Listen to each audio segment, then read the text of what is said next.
is 1.8 volts. I mean, it's beyond coming back. So that in itself can be the reason for the spark.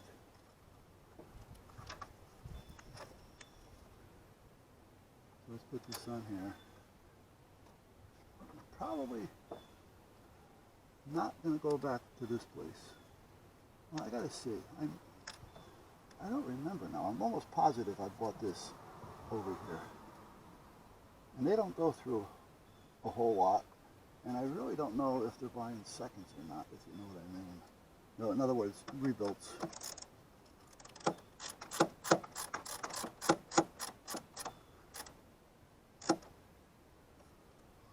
Okay, so right now you got to remember that the wire with the fuse on it is not connected. And when I disconnected it through the fuse, the vehicle wouldn't start. Do you remember that? Let's cut this off for a minute. Let these cutters suck.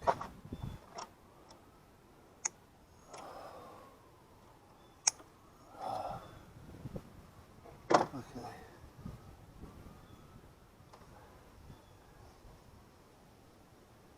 Let me check on here. Yes, this does take water.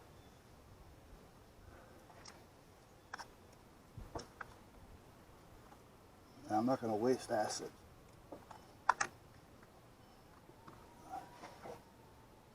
Well, we got water.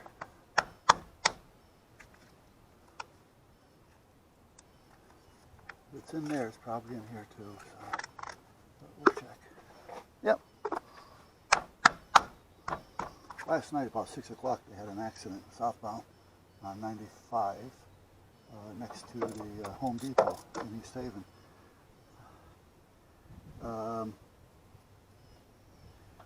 It was a box type truck, flat nose, and for some reason it hit the barrier, totaled the truck caught fire.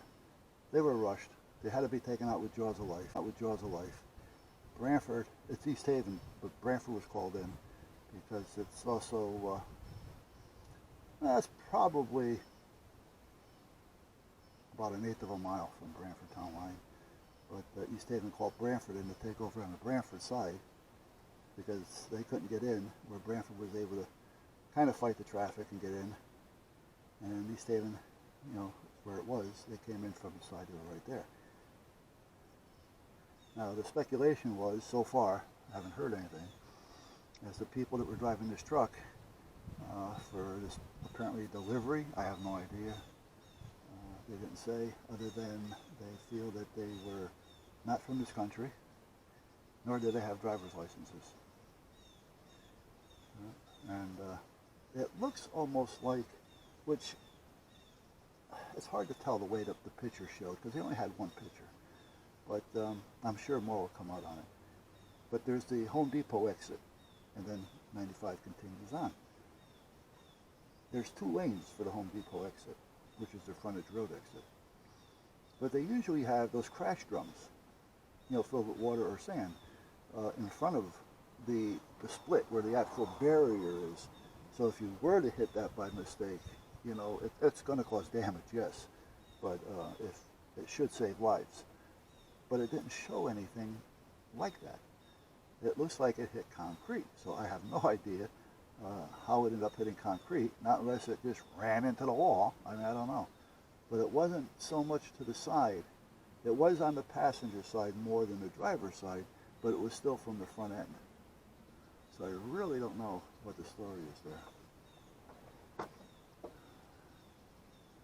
Yeah, and sometimes you're just curious. Actually, I should take that back off.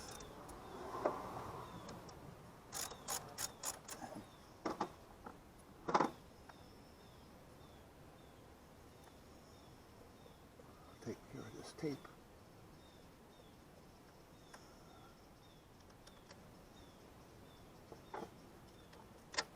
There. Put some blue tape on it, and then I'm going to put a wire tie on it. Now this tape sucks, so without a wire tie this is useless.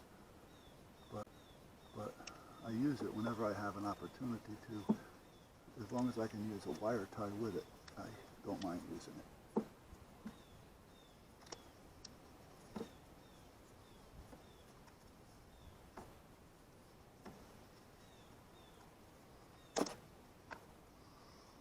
Because again, if I was to just put that on there, by the time I'm done closing the hood, it would be unwrapped. I mean, it really has no stickum, no adhesion. Adhesion, wow, where'd that word come from? What am I starting to think of the old times here? When I had to use big words?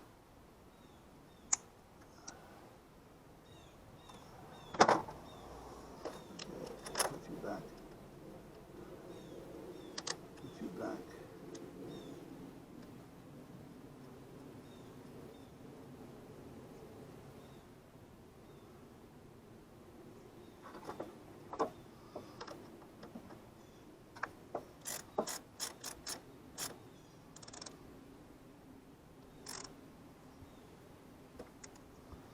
I mean, I'm really wondering. So that takes a number 10. This takes whoever knows. I think this Ford was made, I'm not positive, but I think this Ford was made in Canada.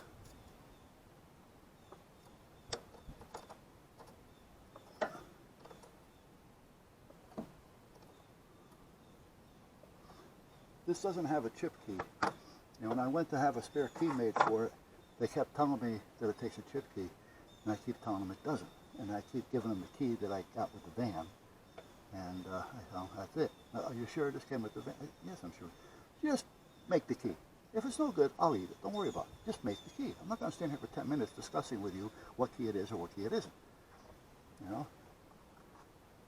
And I know some of them did, some of them didn't. I don't know if it was because some were made in Canada and some weren't. I have no idea. Not that there's any difference. I mean, ow.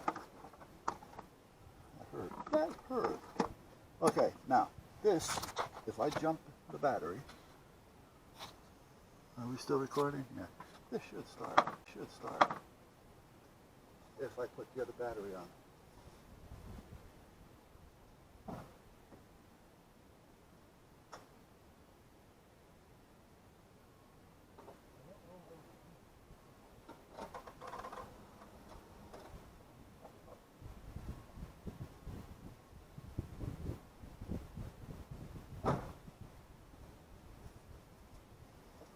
Okay, doesn't want to start. Doesn't want to start. It's almost as if it needs this, but this isn't the factory. I put this wire on.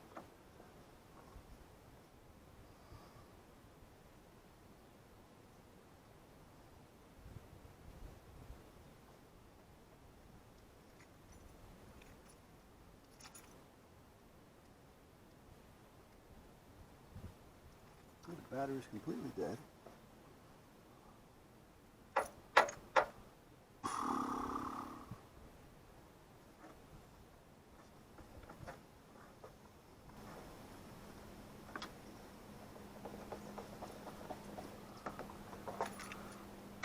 Over here for a minute.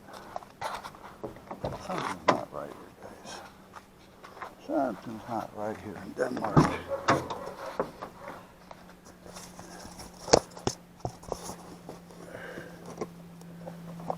Okay, so this one comes from across there. This is not hooked up to anything. This fuse box is not hooked up to anything anymore. But this, wait a minute now. This goes over to there. I hear a clicking under the dash.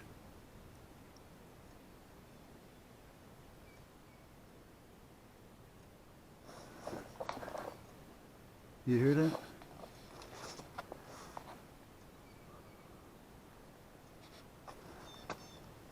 Alright, maybe or maybe not, but let's see if you can see what I want to do here.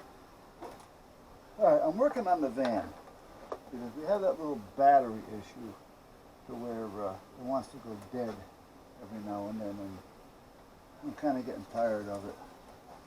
So I decided, well, let me dig into it a little bit today. Now, if we look at the driver's seat, I got a relay over here, like a switch. And this here goes to the battery in the back, underneath the seat, in the battery box and all that. This side of the switch goes to things that feed the power to the van, the add-ons, and it also connects to the battery out here. So it goes from here across the floor under the other seat to a fuse box, and it connects to that fuse box. Now, when this switch is in one position, it's jumping this to this. Okay. What that switch is there for is to connect this battery to this battery, if in fact this battery goes dead. Now, I put the second battery in with that relay, that switch, so that when I was with the fire police for the 5 years, sometimes you're out there and your lights are going and you really want to keep the truck running. You know, in the wintertime, that's a different story. But at that point, sometimes no. So I didn't have to worry about it, because if I did run this battery down, all I had to do was flip this switch and it would jump and start off of this battery. Once it started, I'd turn it off, and then the alternator would charge that one. Now, I didn't remember how I went from here to there. The way that it should have been done, and the way I thought I did it, was I came up through the firewall and went over to there, off of this one. So this wire here would actually have gone this way through the firewall up to there. You with me so far? However, I had a wire coming off here with another fuse with a switch that went under the van, down under the van, and up under the seat to this fuse box.